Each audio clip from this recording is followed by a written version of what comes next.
A little extraterrestrial hermaphrodite got lost in space. It had fallen from its own planet, floated in deep space for a while, before it hit our stratosphere. The little extraterrestrial then slid down an enormous, colorful rainbow. Blinding flashes appeared on a red and black sky, indicating the arrival of an alien on our planet Earth. When the little extraterrestrial hermaphrodite found itself standing on the grey rocks, it was very surprised to see nothing but grey. It felt terribly lost. Beautiful friend, this is the end, my only friend, the end of our elaborate plans, the end of everything that stands, the end, no safety or surprise, the end. The little extraterrestrial hermaphrodite's fond memories of its grandparents' home returned. The animals in pairs, the lions, the horses, the camels, the sheep, the dog.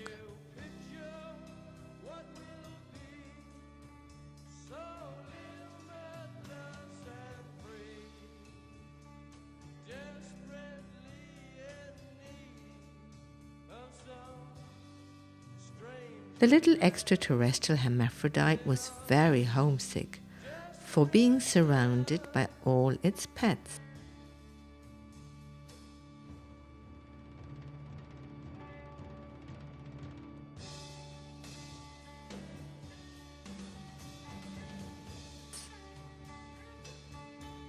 All it wished for is to leave this grey place and look for the colors that it used to see on its planet. Thus, it took recourse to its power of imagination, relocating its body to an entire different place by severe concentration. It closed its eyes, and when it opened it again, it was hanging on an enormous silver ball.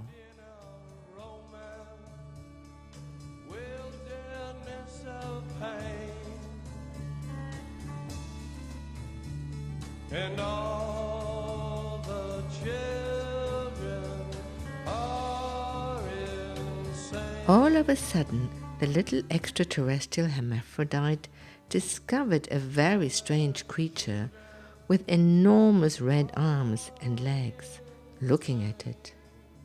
Only when two blonde-haired angels appeared, the extraterrestrial vaguely understood that the glass reflected its own body. Who is this bald moron with a clumsy feet in the looking glass? It does indeed seem monstrous, compared to these two fair-headed angels, who take the Mickey out of it. Am I this weirdo, different to the rest of the world?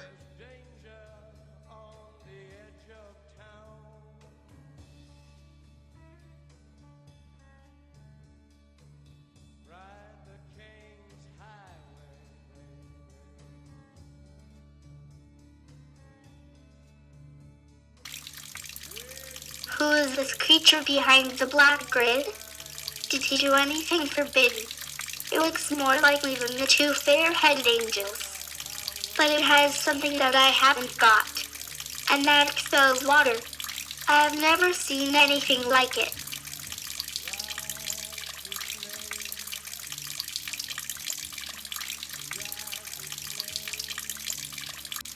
And the little extraterrestrial hermaphrodite was confused, because although this creature was as little as itself, it had something that it didn't have. It was now very desperate to find its similar counterpart in order to confirm its own existence. The little extraterrestrial felt so isolated on this planet where no one looked similar that it felt going crazy. The only way out of this threatening state was to apply its extraterrestrial power of imagination. Thus, with the last quantum of force that was left, the little hermaphrodite translocated its body and soon after found itself standing on the roof of a very strange grey building. Gray again. Where am I now? Always these places with no colors. Why am I here? Is it because this is the magical place where I am going to find my little other, relieving me from this state of loneliness and alienation? Suddenly, the little extraterrestrial hermaphrodite stood in front of the entrance door.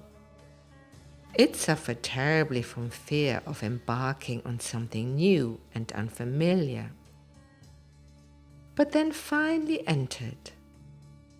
It found itself standing in front of a mirror in a big empty space.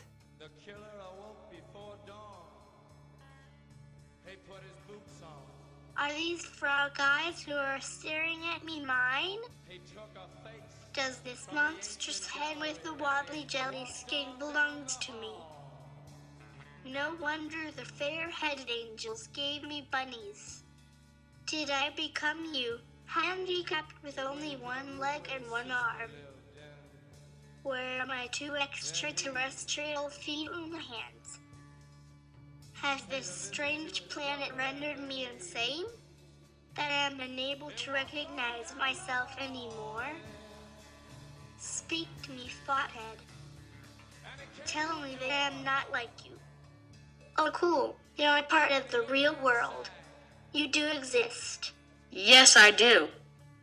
I had this nightmare. I dreamt that I was completely alone in a big empty space and staring into a looking glass, which reflected this big fat wobbly head with horrible protruding frog eyes staring at me. I was horrified in the dream, thinking that this monster was me, as it was also an extraterrestrial hermaphrodite having my size and my colors, but only one leg and one arm. Yes, in my dream I saw a handicapped monster staring at me.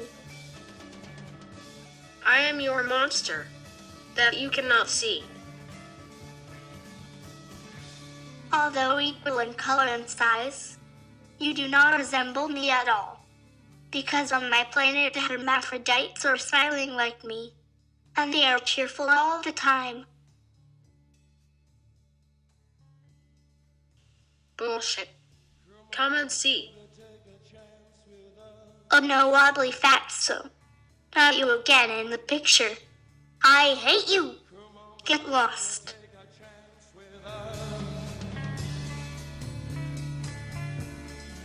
Oh, I see my colors on this beautiful leg. Finally something familiar. It actually looks like Mom's leg. Maybe she is somewhere on this planet and in this space. Come on, yeah.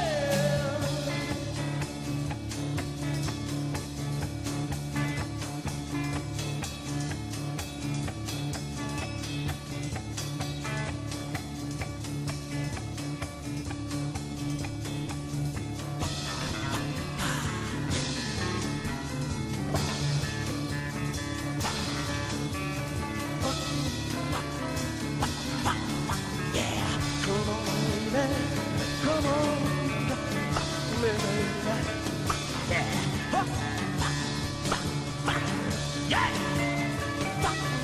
Come on, baby. Whoa, whoa, whoa. Yeah. Yeah. Come on. Yeah. All right.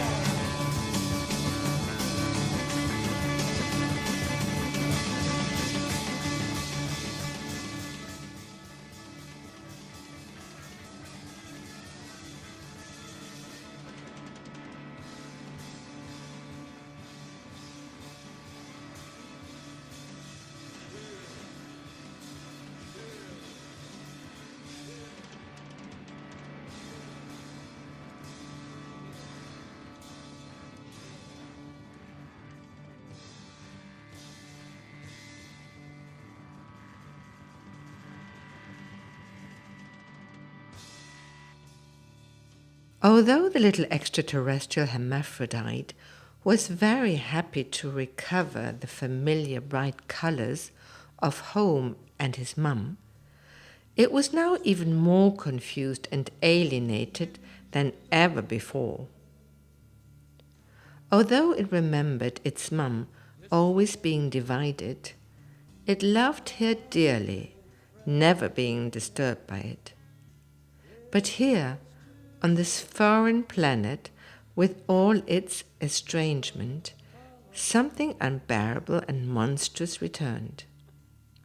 Thus the little extraterrestrial hermaphrodite did not see any other solution but Transcending again.